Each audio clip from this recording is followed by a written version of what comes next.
Welcome to the Steelers Nation Unite Huddle presented by Hyundai. I'm Lindsay Petruni, joined today by offensive lineman B.J. Finney. Thanks so much for joining us, B.J. Thanks for having me. We have lots of really great fan questions. Let's get right to them. Our first question comes from Steeler Country 6. As fans of the Steelers, we all dream about playing for the black and gold. You are living the dream. How great is it to put on that beautiful helmet every game day?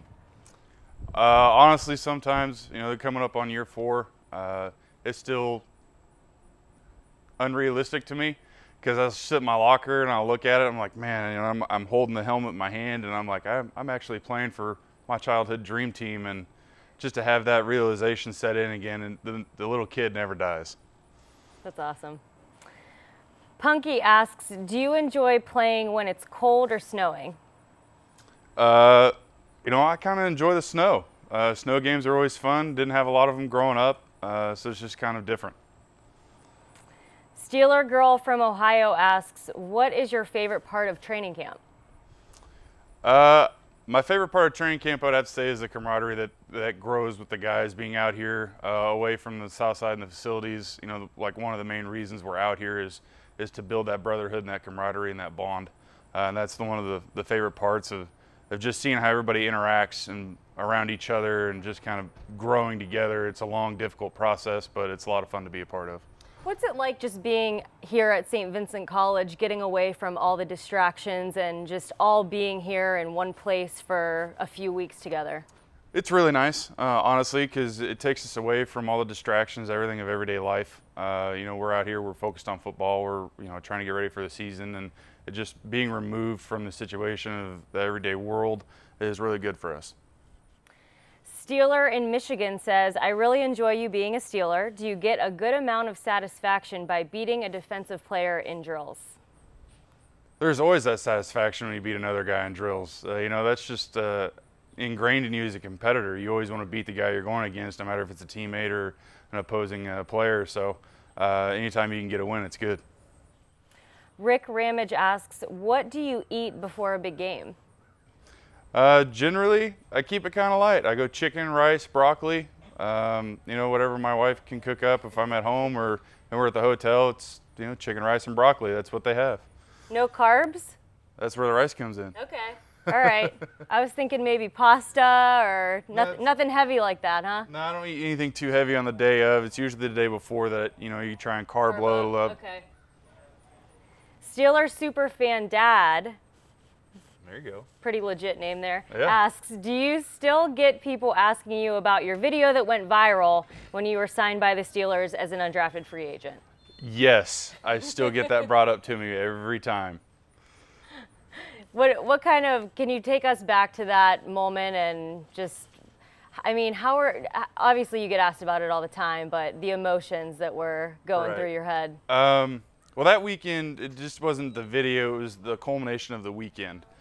I was asked to go back to elementary school that I went in Clearwater, Kansas, and talk to the kids about being a student athlete in college and making the transition into a professional athlete. Well, I got to meet a very special little girl that day. It was the little girl that was the last life my dad saved. He was a paramedic and died in 2004. She came up to me very nonchalantly and said, was Jay Finney your dad? And I said, yes, he was. And she said, well, he saved my life. And I knew instantly who it was. Never met her before, and that was about 4, so it's about 10 years after my dad had passed. So just having that kind of relation set in, and knowing my dad was around, and then to be in front of my family and friends, and to be signing with the childhood dream team that my dad and I grew up watching, it was a very emotional weekend. And people still bring it up and they love it, and guys still ham me about it and have a good time about the video, and it was an awesome weekend and an awesome experience. Sounds like a really unforgettable weekend for sure. For those of you watching, just a reminder, today's keyword is block, and you can enter that now at SteelersNationUnite.com to earn yards for watching today's huddle. Steel Dig Doug asks, I live in Wichita and was wondering how often you get back to town and how different is the Heartland from the Steel City? I get back to Kansas probably 3 times a year, I would say. Split time between Manhattan with the in-laws and Wichita with my family. Usually it's only for maybe a week or maybe 10 days if I'm lucky. Really the difference between Pittsburgh and the Heartland is location. The people are great, they're blue collar, they're down to earth, they help anybody out. So it's really an extension of home is what it feels like in Pittsburgh, and my wife and I love it. What about the weather? Weather gets a little bit colder. There's a little bit more snow, thankfully. You know, when you're stuck in Kansas, you know, there's just barren cold and hardly any snow. At least up here we have some snow to have some fun outside. Steel Tiger fan SC asks, BJ, how hard is it to move across different offensive line positions? You're like a hybrid lineman. It's really not that difficult. You get used to the sets and stuff like that. Yeah, it's a little different in your first few snaps, but when you get back into that rhythm and being able to move back and forth, it's not very difficult. Ryan Shep asks, BJ, do you have a favorite game or moment with the Steelers? I think my favorite game would have to be the Kansas City game that I started. You know, my mom was there for that, and like I said, you know, there's a little bit of a family rivalry in our last video.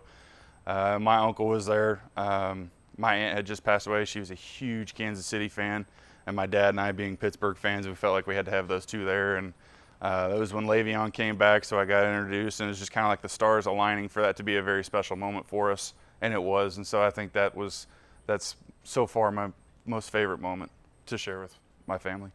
Do you have any really memorable moments with any of your teammates that really stand out to you? Oh, that's every day. Yeah. You know, it's a very special environment. You know, get into the playoffs and knowing that, you know, we're chasing a Super Bowl and really figuring out what it takes to get to that point. We still haven't quite made it yet. Every bit of the journey is what's awesome. Ed Burns asks, how much easier is it in the offense now that you're in year 3 compared to year 1? So you're heading into year 4. Playbook is less complex. It's a lot easier, you know, when you have 2 or 3 years more experience than coming in. It's, you know, when you have great vets and teachers like Coach Munchak and Marquise Pouncey and Ramon Foster, you know, those guys help you with the techniques and the small details, and it just makes everything kind of go a lot smoother. Tamer Jameson asks, hey BJ, you're listed as a center on the depth chart, but do you have to be versatile enough to plug into any of the offensive line positions to ensure that you're helping your team in every way possible and receive more playing time? Absolutely. I mean, when you're not a starter, you have to do more, you know, to have a job, pretty much. That's all it is. You're not in the starting 5, you're in trouble, you're on the bubble. So the more you can do is, you know, the better chance you have of having a job. Heather asks, what's one thing that was a must-have to bring to camp? For me, it's Pedialyte, honestly enough. Okay. You know, electrolyte drink, because I sweat so much during a hot practice that if I don't have electrolytes replenished for the next time, it's not going to go well. What's your favorite flavor of Pedialyte? The cherry punch. Wow, cherry punch. Yep. I don't know if I've ever had that kind. I'm a grape girl. Okay, yeah, that's not bad. Yeah. That's not bad. Yeah. They Why cherry punch? I'm a cherry guy. I love cherries. Anything cherry flavored, I will destroy it. All right, let's see here. Chef Madrid 31 asks, who's the biggest trash talker who lines up across from you, and how do you respond? You know, honestly, I don't remember or recall a whole lot of trash talking. We're focused on the game. We're focused on a lot of different things, and if somebody's talking, if it's not Ben or Marquise or any of my guys, I'm not tuned into it, so I don't really know. Sorry to disappoint. All right, for those of you watching, again, today's keyword is block, and you can enter that now at SteelersNationUnite.com to earn yards for watching today's huddle. That's all the time we have today. Thanks so much, VJ, for being here. We really appreciate it. Thanks for having me. Thanks for joining us for the Steelers Nation Unite huddle presented by Hyundai.